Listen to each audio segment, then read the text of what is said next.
محی الدین محمد، جنہیں عام طور پر اورنگزیب عالمگیر کے نام سے جانا جاتا ہے، وہ بھارت پر حکومت کرنے والے چھٹے مغل بادشاہ تھے۔ ان کا دور اقتدار 1658 عیسوی سے سن 1707 عیسوی تک تقریباً 49 سال تک چلا۔ اورنگزیب نے انڈین سب کانٹیننٹ پر تقریباً آدھی صدی سے بھی زیادہ وقت تک راج کیا۔ وہ اکبر کے بعد سب سے زیادہ وقت تک حکومت کرنے والے مغل بادشاہ تھے۔ اورنگزیب کے دور اقتدار میں مغل سلطنت اپنی توسیع کے عروج تک پہنچی۔ انہوں نے مغل سلطنت کو 12.5 لاکھ میل اسکوائر میں پھیلایا اور لگ بھگ 15 کروڑ لوگوں پر حکمرانی کی، جو کہ دنیا کی آبادی کا 1/4% تھا۔ اورنگزیب کی پیدائش 1618 عیسوی میں گجرات کے داہود میں ہوئی۔ وہ شاہجہاں اور ممتاز محل کی چھٹی اولاد اور تیسرے بیٹے تھے۔ اورنگزیب کم عمری میں ہی بہت ذہین تھے۔ ان کی سوجھ بوجھ سے شاہجہاں بہت متاثر ہوئے۔ شاہجہاں نے 1634 عیسوی میں اورنگزیب کو دکن کا صوبیدار منتخب کیا۔ 1637 عیسوی میں انہوں نے رابعہ درانی سے شادی کی۔ ادھر شاہجہاں مغل دربار کا کام کاج اپنے بیٹے دارا شکوہ کو سونپنے لگے۔ 1644 عیسوی میں اورنگزیب کی بہن کا ایک حادثے میں انتقال ہو گیا۔ مصروفیت کی وجہ سے اس واقعے کے تقریباً 3 ہفتے بعد اورنگزیب آگرہ پہنچے، جس سے شاہجہاں بہت ناراض ہوئے۔ انہوں نے اورنگزیب کو صوبیدار کے عہدے سے برخاست کر دیا۔ اس کے چلتے تقریباً 7 مہینوں تک وہ دربار نہیں آ سکے۔ بعد میں غصہ ٹھنڈا ہونے پر شاہجہاں نے اورنگزیب کو گجرات کا صوبیدار بنایا۔ اورنگزیب نے وہاں بہت ہی دانشمندی سے کام کیا۔ اس کے انعام کے طور پر انہیں شمالی افغانستان اور افغان ازبیک کا صوبیدار منتخب کیا گیا۔ اس کے بعد انہیں ملتان اور سندھ کا صوبیدار بھی بنایا گیا۔ 1652 عیسوی میں انہیں دکن کی ذمہ داری دوبارہ سونپی گئی۔ اورنگزیب نے گولکونڈا اور بیجاپور کے خلاف لڑائیاں لڑیں، لیکن فیصلہ کن موڑ پر شاہجہاں نے سینا واپس بلا لی، جس سے اورنگزیب کو بہت ٹھیس پہنچی۔ ایسا مانا جاتا ہے کہ اورنگزیب کی قابلیت اور بڑھتی مقبولیت بھائی دارا شکوہ سے دیکھی نہیں جا رہی تھی، اس لیے وہ بار بار والد شاہجہاں پر اورنگزیب کو اکیلا چھوڑنے کا دباؤ بنا رہے تھے۔ جب شاہجہاں 1657 عیسوی میں بیمار ہوئے تو راج گدی کے لیے اورنگزیب اور دارا شکوہ میں لڑائی شروع ہوئی، جس میں دارا شکوہ کو شکست ہوئی، جس کے بعد تخت کا تاج اورنگزیب کے سر سجا۔ اس واقعے پر اورنگزیب کی تنقید بھی کی جاتی ہے۔ اسی واقعے پر دا پرنٹ نے 3 سال پہلے کئی فیمس ہسٹورین اور تجزیہ نگاروں کے حوالے سے ایک رپورٹ میں لکھا تھا کہ ایسا کرنا اس وقت کی مجبوری اور غلط نہیں تھا جیسا آج سمجھا جاتا ہے۔ جس دن دارا شکوہ کو سزائے موت دی جانی تھی، اس دن اورنگزیب نے ان سے پوچھا کہ اگر میری جگہ تمہاری جیت ہوتی تو تم کیا کرتے؟ اس پر دارا نے کہا کہ انہوں نے اورنگزیب کے جسم کے 4 ٹکڑے کروا کر دلی کے 4 خاص دروازوں پر لٹکوا دیا ہوتا۔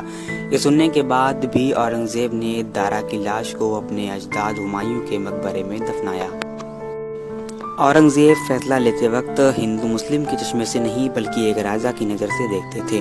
معروف ہسٹورین آنڈرے ٹوشکے اپنی کتاب اورنگزیب دی مین اینڈ دی متھ میں لکھتی ہیں کہ اورنگزیب کے فیصلوں کی بنیاد غیر مسلموں پر ظلم نہیں بلکہ اپنی حکومت کی بالادستی کو برقرار رکھنا تھا۔ ان کی حکومت کو جہاں بھی چیلنج کا سامنا کرنا پڑا، انہوں نے جبر کا سہارا لینے میں پرہیز نہیں کیا۔ اسی وجہ سے اگر کچھ مندر توڑے گئے تو کئی مندروں کو اورنگزیب کی طرف سے جاگیریں بھی دان میں ملی۔ اگر انہوں نے غداری کے الزام میں گرو تیغ بہادر کو سزائے موت دی تو صوفی سرمت کا سر بھی اسی الزام میں اتروایا۔ آنڈرے نے آگے لکھا ہے کہ شیواجی کے ساتھ ان کی لڑائیاں ہندو ہونے کے کارن نہیں تھیں بلکہ یہ ایک سیاسی لڑائی تھی۔ پچھلے کسی بھی مغل بادشاہ کے مقابل اورنگزیب کے دربار میں غیر مسلموں کی تعداد کہیں زیادہ تھی۔ اورنگزیب کو جب حکومت ملی تو عوام پر بہت سارے ٹیکس لگائے جاتے تھے اور یہ طریقہ اس وقت مغلوں کے علاوہ غیر مسلم راجا اور ان کی چھوٹی چھوٹی حکومتوں کا بھی تھا۔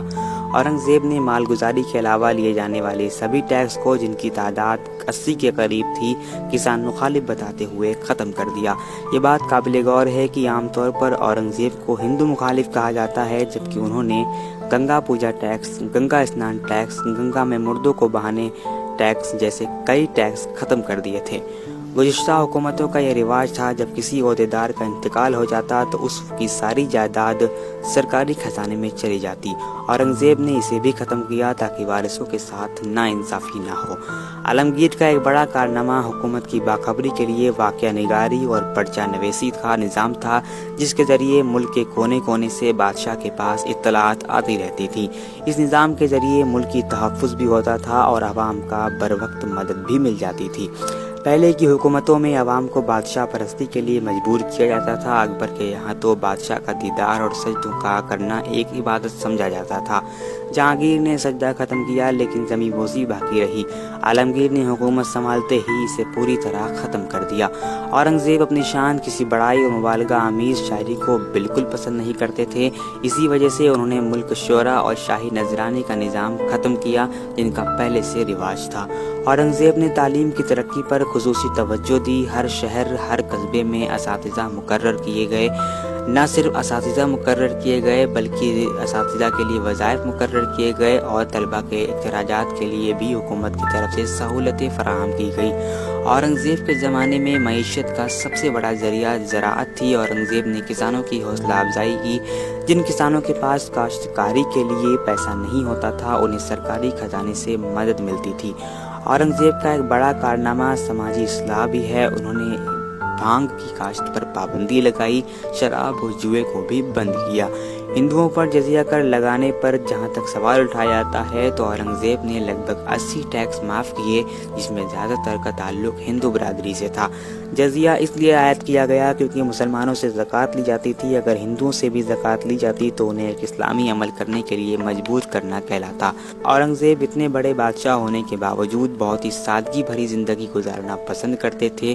حکمرانی کے بھاری کام میں مشغول رہتے ہوئے بھی وہ اپنی ضرورتوں کو پورا کرنے کے لیے قرآن کی نقل تیار کر کے اور ٹوپیاں سی کر پیسہ کمانے کا وقت نکال لیتے تھے۔ ان کے مخالفین بھی اس بات کو تسلیم کرتے ہیں کہ اورنگزیب عالمگیر کسی بری عادت کے عادی نہیں تھے اور سرکاری خزانے سے اپنے اوپر خرچ نہیں کرتے تھے، جیسا کہ ان کے دور میں چلن تھا۔ اورنگزیب کا انتقال سن 1707 عیسوی میں احمد نگر میں ہوا۔ دولت آباد میں فقیر برہان الدین کی قبر کے احاطے میں انہیں دفنا دیا گیا۔ اپنے انتقال سے پہلے انہوں نے خط میں لکھا تھا، میں ایک اجنبی کی طرح آیا اور اجنبی کی طرح ہی چلا جاؤں گا۔